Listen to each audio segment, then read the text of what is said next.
Chapter 4. Riva felt herself being dragged back. With a desperate burst of strength, she jerked herself free and spun around. "Huh? Daddy?" she cried. "Don't use the employees' elevators," he told her, watching the doors slide shut. "I've been having trouble with both of them. I've had the company working on them." "Daddy, you frightened me!" Riva exclaimed. He was panting loudly. He had run all the way down the hall to stop her. "I'm sorry, Riva. They could be dangerous. They were supposed to put a sign up." "Wow," Riva exclaimed. "Wow." Her heartbeat was slowly returning to normal. "It's never dull around here." She said goodbye to her father once again and made her way to the bank of main elevators. She rode down to the first floor, covering her ears to shut out the rum-tum-tums of the little drummer boy playing over the elevator loudspeaker. The store had been closed for nearly half an hour. The blue-uniformed cleaning people were noisily hauling out their mops, buckets, and enormous vacuum cleaners. Several floor managers were rearranging shelves. Riva hurried through the aisles to the employees' exit. The store always gave her the creeps after the customers had left. The air was too still, the aisles too empty. The mannequins all seemed to be staring at her. There were too many frightening memories. Zipping her coat, she stepped out into a clear, cold evening. The violet sky sparkled with 1,000 tiny stars. Her blue Dr. Martens thudded against the concrete as she made her way across the wide loading dock and down the shallow steps. A gust of wind rattled the chain-link fence that surrounded the asphalt lot. Fat brown leaves scrabbled against the fence as if trying to break through. Why does the employee parking lot have to be so far from the store? Riva wondered. She raised the collar of her coat and began to jog. It's so dark back here, she thought with a shiver. It wouldn't kill Daddy to put up a few lights. The gate at the end of the loading area came dimly into view. Beyond the gate stretched a narrow alleyway between two buildings. The parking lot stood at the end of the alley. Riva stepped through the gate and made her way quickly through the narrow passageway. The two buildings formed tall, dark walls on both sides of her. Her shoes crunched over broken glass and old snow. The wind whistled through the alley, pushed against her as if trying to drive her back. She was about halfway through the dark tunnel when she heard the footsteps behind her. Slow at first, then picking up speed. Riva's breath caught in her throat. The wind howled. She could hear the footsteps over the wind. Closer. Closer. More than one person. She froze, then forced her legs to move. Gripping her coat collar with both hands, she lowered her head against the wind and ran. Gray light shimmered at the end of the alley. Riva ran toward the light. She nearly tripped over an empty Coke can. It clattered noisily, bouncing over the asphalt. The footsteps were close behind. How many people were there? How many people were chasing her? She didn't turn around. She kept her head lowered against the whistling wind. The gray light opened like a mist at the end of the passageway. She gasped for breath, running at full speed, running to the light. The row of cars came into view as she stepped out of the darkness. The lot stretched in front of her. White light from tall poles bounced off the cars like bright comets. Riva spotted her new red Miata alone by the fence in the first row. If I can get there, I'll be safe, she thought. Safe. Safe from whom? Who could be chasing her? And why? Without slowing, she turned her head and recognized the man and woman, two sales managers from the store. They waved goodnight to each other and hurried across the lot to their cars. Riva stopped a few yards from her car, gasping for breath, her chest heaving. She watched the car lights come on after the two store employees climbed into their cars. I'm such an idiot, Riva told herself. She realized she was still gripping her coat collar with both hands. Staring across the lot as the cars started up, she released her coat and lowered her arms. I'm an idiot, she said aloud. An idiot! Why did I assume they were chasing me? Why did I allow myself to become so frightened? I never used to be like that. Never. Riva, get a life, she scolded herself. I'm losing it. I'm really losing it, she murmured, shaking her head. She reached into her car pocket and pulled out her car key. Her hand trembled as she unlocked the driver's door. She slid into the leather seat, pulled the door closed, and locked it. Then she tucked her hands into her coat pockets and sat still, very still, staring out into the parking lot, waiting for her breathing to return to normal, waiting for her fear to fade. I have to stop scaring myself, she thought, watching as a few other store workers crossed the lot and climbed into their cars. I have to stop it, right now. I'm Riva Dalby, and I'm not scared of anything, she said out loud. The sound of her voice, smooth and steady, was somehow comforting. She turned the key in the ignition, clicked on the headlights, and steered the car toward the exit. Division Street was backed up for blocks, probably an accident. With an exasperated groan, Riva turned off Division onto a side road. I'll go the back way, she told herself. In the rearview mirror, she saw the car behind her make the same turn. Normally, it was only a 20-minute drive from the store to her home in North Hills, the expensive and exclusive section of Shadyside. Riva knew there was no real reason to hurry. With Michael away in St. Croix, Yvonne, his nanny, had been given the holidays off, so the house would be empty. But Riva hated to be caught in traffic. It was so frustrating. And she was a girl who didn't like to be frustrated in any way. She wheeled the little Miata around a corner, sped past a block of small box-like houses, then made a sharp turn past a dark, deserted playground. Lights flashed in her rearview mirror. Glancing up, Riva saw that the car behind her had made the same sharp turn. The glare of headlights hid the driver from view, but she could see that the car was old and beat up. A Plymouth, she thought. He's not following me, she told herself aloud, pushing her foot down on the gas pedal. The little car shot forward. Don't start freaking out again, Riva. He's not following you. He's not. She spun the wheel hard and made a sharp turn onto Park Drive. Houses and trees and hedges whirred by on both sides.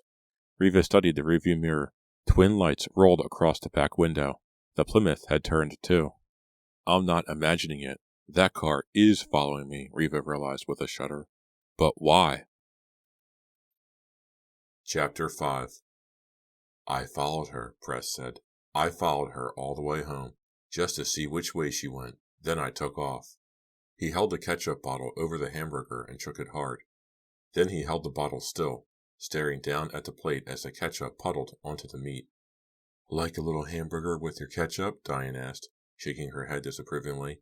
She had her white blonde hair tied under a blue and white bandana, but several strands had frizzed out and fallen over her pale forehead. I like a lot of ketchup, Press muttered, watching the thick red sauce spread over the bun and onto the plate. Should I ask for another bottle? Diane asked sarcastically. Or maybe a glass? You could just drink your ketchup. He didn't reply. Instead, he gestured to the plate of French fries in front of her. Is that all you're going to eat? Yeah, I'm on a diet. She reached across the Formica table and dipped a fry into the puddle of ketchup on his plate. Get your own, he snapped. They were sitting across from each other in a dark booth in the back of Freddy's, a small coffee shop in the old village of Shadyside. The narrow restaurant smelled of strong coffee and fried onions. Press and Diane were the only customers. Press lifted the hamburger with both hands and took a big bite. Ketchup ran down his chin. He glared across the table at Diane. Why are you staring at me like that? I'm waiting to hear the rest of your story, she replied, waving a French fry between two fingers but not eating it. You said you followed her? Yeah, I followed her, he replied, chewing as he talked. I'm pretty sure she didn't notice me. You were careful? He nodded, wiping his chin with a paper napkin. I stayed pretty far back. She didn't see me. I've been following her all week, getting her routine down. And? Diane asked impatiently, dropping the French fry, her gray-blue eyes trained on him. He swallowed a mouthful of hamburger. Here's the scoop, he replied, lowering his voice and leaning across the table, even though there was no one near. Dalby leaves the house for work promptly every morning at 7. You can set your watch by him. Does Riva go with him? Diane asked, whispering too. Press shook his head, his black hair falling over one eye. He pushed it back off his forehead. No way. The princess leaves around 9, sometimes a little later. She drives a new car, a little red Miata. Diane gazed at him thoughtfully. She grabbed the French fry and shoved it into her mouth, chewing rapidly, like a rabbit, not taking her eyes off Press. What about servants? Is there a maid, a housekeeper? He took a long sip of Coke. I crept up to the house yesterday morning after Riva left and checked it out. There's no live-in help. A maid arrived about 10 minutes after Riva headed off to work. That's all. No one else. It can't be that easy, Diane said, trying to tuck her hair under the kerchief. Can I have some of your fries? Press asked. He grabbed a handful before Diane could reply. I'm starving tonight. Do we have any money to pay for this? Diane asked, glancing toward the waiter, who was at the front near the door, leaning against the wall, reading a newspaper. I've got a few bucks left, Press told her, patting his back jeans pocket. He reached across the table and squeezed her hand. In a few days, we won't have to worry any more. He grinned at her with his Elvis grin. Diane could never resist that sexy grin. She smiled back at him. As soon as we're rich, I want to go to every movie in town. 10 movies a day. I want to see everything 5 times. He raised a finger to his lips. motioning for her to lower her voice. There was just one minor problem at Dalby's house, he told her, his grin fading. What minor problem? The guard dog, he replied. A big, ugly monster. Huh? Did he go after you when you went up to the house? Press shook his head. He was on a chain. I think they only unleash him at night. Then, he's no problem? Diane asked anxiously. Probably no problem, Press replied. Diane narrowed her eyes, thinking hard. Let's go over this carefully, she said, resting her chin in one hand. After her father leaves at 7, Princess Riva is all alone in the house for 2 hours. Yeah, that's right, Press said, greedily finishing off her french fries. She must be asleep until at least 8:30. She doesn't open her bedroom blinds until then, and there's no one else there. So, the best time to grab her is at the house before she wakes up, Diane said, thinking out loud. Yeah, Press agreed quickly. Piece of cake. Then, let's kidnap her tomorrow morning, Diane said, an eager smile spreading across her face. Chapter 6. The windshield and windows were clouded over with thick white mist. Pale light filtered in from the full moon above. Outside the car, the air hung cold and still. The bare tree branches clung together as if trying to keep warm. Victor had turned off the engine after parking on the cliff edge. For a while, before they started to kiss, they had stared out through the windshield, gazing down at the town of Shadyside spread out below. River Ridge, the tall rock cliff overlooking the Conanoka River, was a popular parking spot for Shadyside High students. But on this frosty night, Victor's car was the only one there. Staring out at the star-dotted sky, Victor huddled in his down jacket and wondered if this was really happening. As the windshield started to fog up, she leaned over, wrapped her hands, warm hands, around his neck, and pulled him to her, and started to kiss him. She moved her mouth over his, tiny sighs escaping her lips. Her warm hands, surprisingly strong, held him tightly, pressing his face to hers. The kiss lasted a long time. When he finally ended it, reaching up to pull her hands from the back of his neck, Victor was breathing hard. His face felt hot. His heart pounded. She smiled at him, a devilish smile, then lowered her forehead to the shoulder of his coat. We shouldn't be up here, Victor stammered. She giggled and brushed his hot cheek with her lips. No, really, he insisted, his voice sounding tight and shrill in the heavy air in the small car. We shouldn't. I mean... Riva squeezed his hand. It's okay, she whispered, her blue eyes glowing in the pale moonlight that filtered through the windshield. But it isn't right, Victor insisted, turning to face her.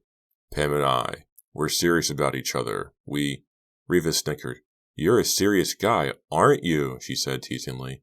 When you called me tonight, I didn't know. I mean... Victor struggled for words. Riva didn't give him a chance to protest.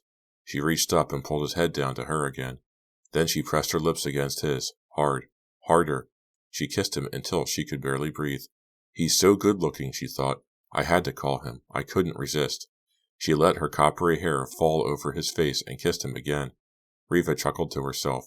She wondered what her cousin Pam was doing right then. Waiting by the phone for Victor to call? Pam is such a loser, Riva thought scornfully. Victor is just too good-looking for a loser like Pam.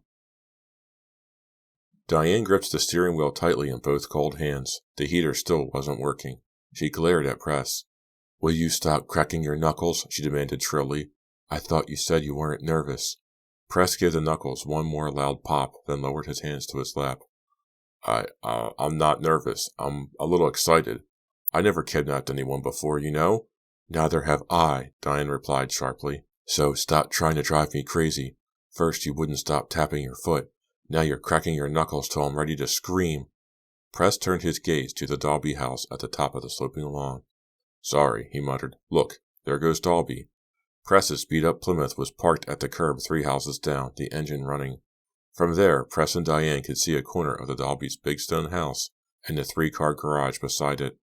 A silver Mercedes pulled out of the drive between 2 tall hedges, stopped at the street, then headed to the right, away from where Press and Diane watched. It's not bright enough, Diane complained. I really can't see him. It's him, Press said in a whisper, his eyes trained on the Mercedes until it disappeared down the tree-lined block. There goes Mr. King of the World Dalby. Leaving his princess all alone, Diane said. She shifted into drive. Shall we get going? Press put a hand over hers to stop her. No, wait. Let's wait to the 10 minutes. Make sure Dalby doesn't come back. Diane obediently shifted back into park. She sighed impatiently. What time is it? Press glanced at the dashboard clock, then remembered it was stuck at 3:30. Must be a little after 7. I told you, Dalby leaves at 7. I watched 4 mornings in a row. He's always right on schedule. He started to crack his knuckles. Remembering Diane's protests, he stopped himself. A car rolled by, a station wagon loaded with kids. Press ducked low in the passenger seat and turned his face away. Oh, sigh, Diane murmured. I wish this was over. And we were home counting our money, Press added, tapping his fingers on the knees of his jeans. Where's her bedroom, upstairs or down? Diane asked, her tight voice revealing her nervousness. Upstairs, on the left, Press answered. I watched the light go on 2 different nights. I know how to find it. Diane tugged at a strand of hair that tumbled out from a black baseball cap, pulled low over her forehead. Her worried expression suddenly changed. She flashed Press a toothy smile. This really is like the movies, isn't it? She exclaimed. Press didn't smile back. He narrowed his dark eyes. Yeah, but I don't exactly feel like a movie star, he said dryly. You will when we have $1 million, Diane insisted. Let's get it over with, he said. Come on, pull up. He motioned with both hands. Diane shifted into drive and inched the car along the curb until they were at the Dalby's driveway. Should I pull up the drive? She asked, peering at the tall hedges that surrounded the Dalby property on all sides. No, keep it here, Press instructed, by the drive. But don't block the drive. It might look suspicious. He grabbed the door handle. And keep the engine going. Once we've got her, we have to bomb out of here. Fast. He started to push open the passenger door. Hey, kiss for luck, Diane called after him. He leaned toward her and accepted a quick kiss. Then he jumped out of the car and hurried toward the driveway, his head low, his hands buried in his jacket pockets. The morning sun was a red ball climbing up to Dalby's enormous house. Press's breath came out in puffs of white steam as he jogged toward the side of the house, keeping in the deep shadow of the tall hedge. He was halfway up the drive when he saw the black Doberman attack dog coming for him. Press stopped short. Hey, where's your chain? He called. The big dog lowered its head and snarled out a warning. Its eyes flashed red and locked on Press. It pulled back its lips and, with another furious snarl, bared its teeth. Press fought back the wave of fear that surged over him. I'm ready for you, doggy, he called. His hand was trembling as he reached into his jacket pocket. He kept his eyes on the growling dog. The dog stopped at the edge of the driveway, preparing to attack. Press pulled out the strips of bacon he had brought, and thrust out his hands to show the dog. Bacon, he cried. No dog can resist bacon, right? Press tossed the bacon onto the grass. Go get it, boy. See? Press is your friend. The dog ignored the bacon. Opening its jaw and pulling back its lip to bare its teeth, the Doberman leapt for Press's throat. Chapter 7. Press cried out as the snarling dog attacked. He thrust up both arms to shield himself. The weight of the big Doberman forced Press to stagger back into the hedge. The dog's mouth closed around the sleeve of Press's leather bomber jacket and held on. Press frantically reached with his free hand into his jacket pocket. Struggling to shake his jacket sleeve free from the dog's grasp, he pulled out a chloroform-soaked handkerchief. Wrenching his arm free, he grabbed the dog's snout. Yah! Press cried out as the dog nipped his hand. The Doberman snapped its jaws, pulled back its head, then let out a snarl of rage as it struggled to squirm free. But Press held on to the dog, wrapping his hand around its snout, holding its mouth shut as he pressed a chloroformed handkerchief over the dog's nostrils. The dog's chest heaved. Its head snapped back as it struggled to breathe. Got to hold on, Press told himself.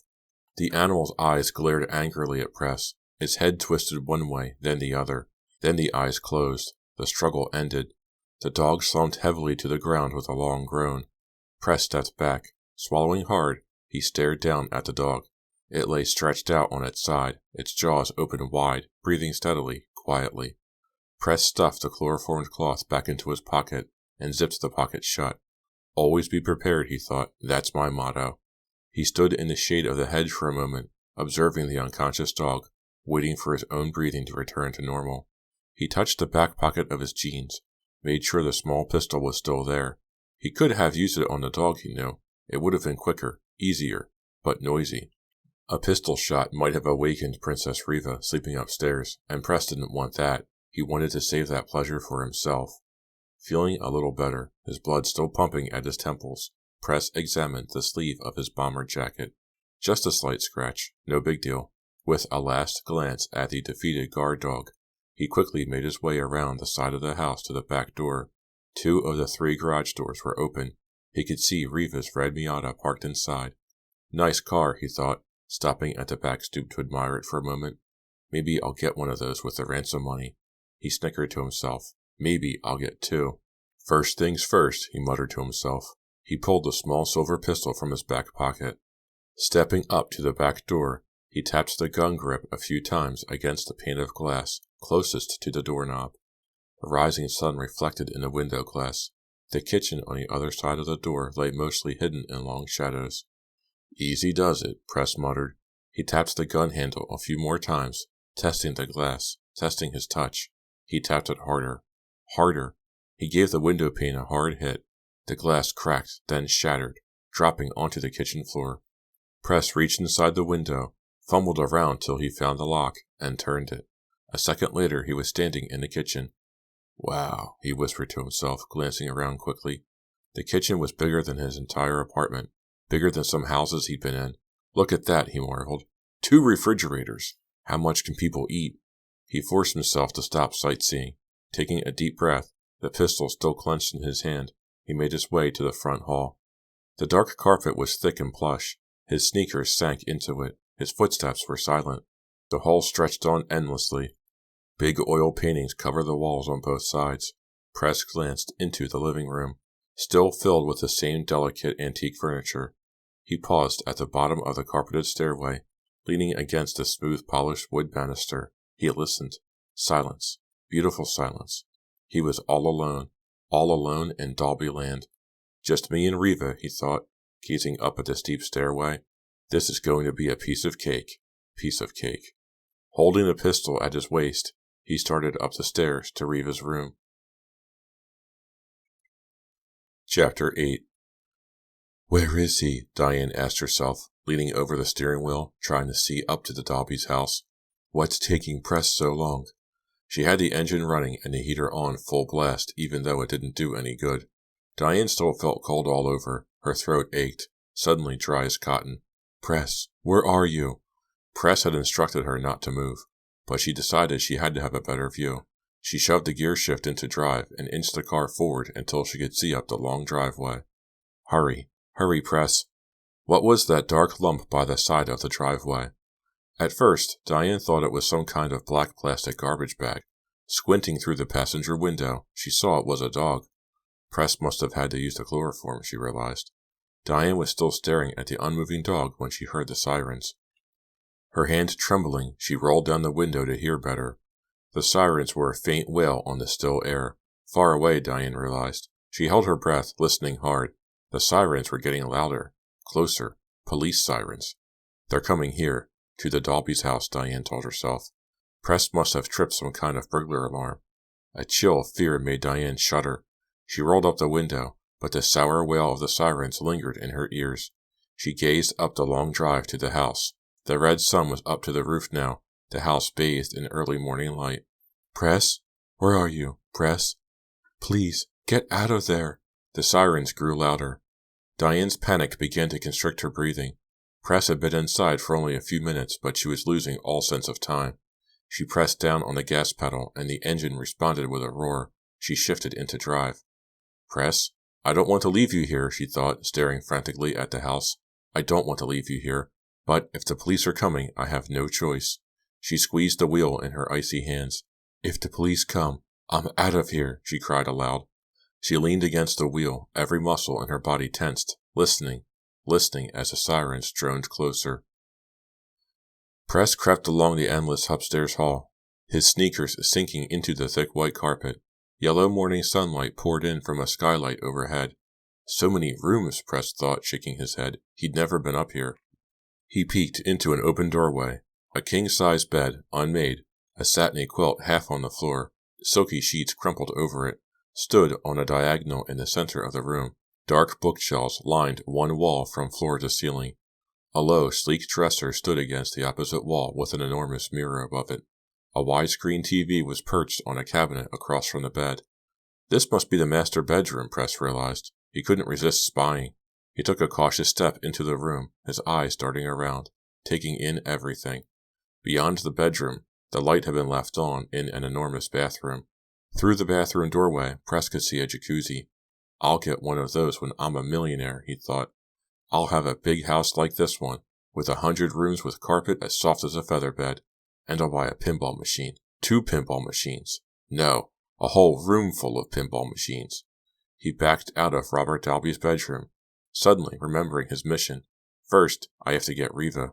Her bedroom had to be the next one down on the other side of the hall. The door was closed.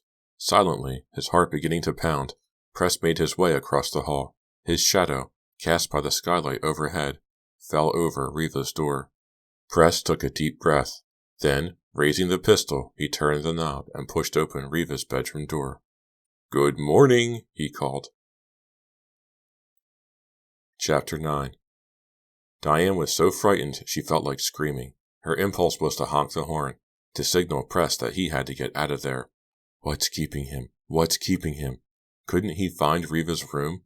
He claimed he had scoped it out, that he knew where it was. He claimed this was going to be a breeze, no big deal. So where was he? Was Riva giving him trouble? Did he run into someone else in the house? Had they captured him? Knocked him unconscious? Tied him up? Called the police? What? A million questions roared through her head, but they were being drowned out by the shrill sirens.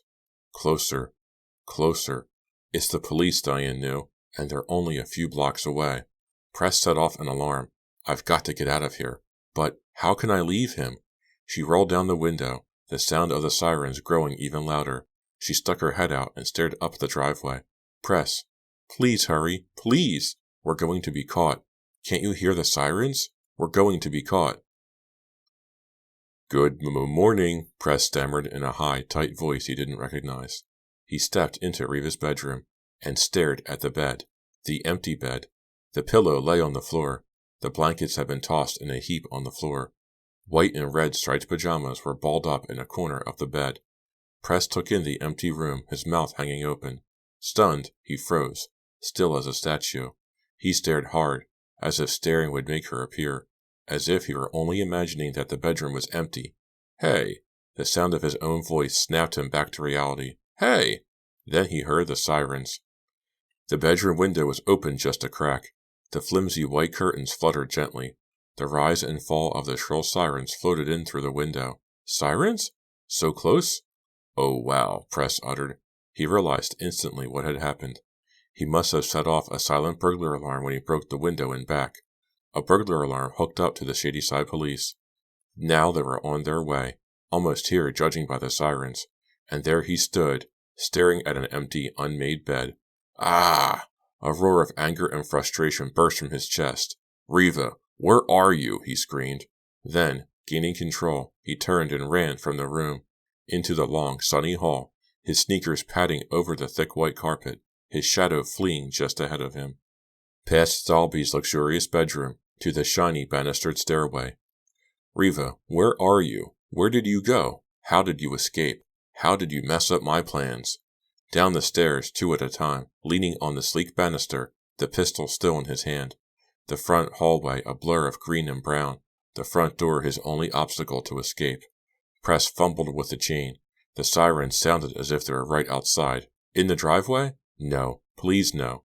He turned the lock. He pulled open the heavy oak door. Outside now, he ran down the driveway. Ran past the still unconscious dog.